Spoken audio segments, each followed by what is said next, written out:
I think one of the interesting things I found is that when you never really learned how to ask for help and support, if it's culturally or just growing up, and then coming in a situation like being a carer, all of a sudden overnight, unprepared, and the skill of reaching out is not necessarily something you do day to day anyway.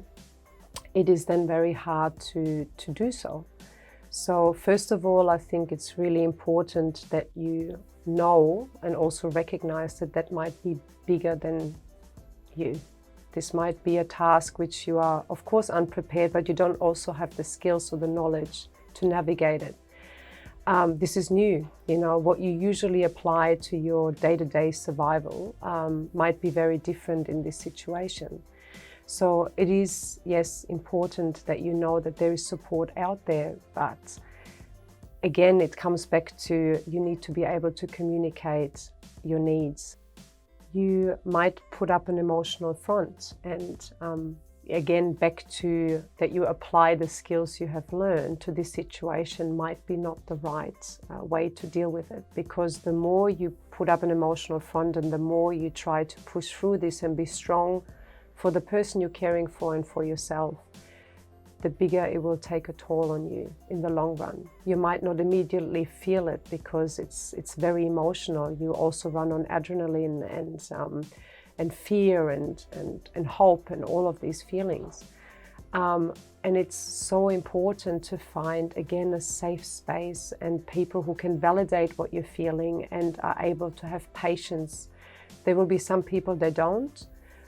So don't really spend too much time in situations where you feel like it's not going anywhere, because it's not going anywhere. So make sure that you find people who understand what you're going through, and that can be organizations like Leukaemia Foundation, like Carers Couch, or other organizations out there. But you have to start somewhere. So make sure that you, even if it's just a minute, know that it's bigger than you, and know that you can't master this by yourself, because regardless of the outcome, if it's positive or might not take an outcome you would like, starting early thinking about that you can't do this by yourself is really important. Once you have taken the step of reaching out, sometimes the first interaction might not be what you were hoping for. And like anything in life, you have to go again. So pick up that phone again, or try this conversation again, even if it's with the same person.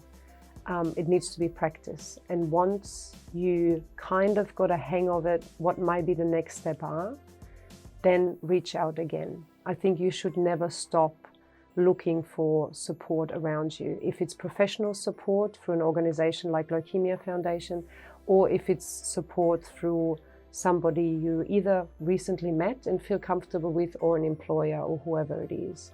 Even with your partner, it's very difficult, but even having those conversations with the person you're caring for are important, because they're going through their own thoughts, probably the same. And if you start breaking the ice and take a leap, you will see that you might be on the same page.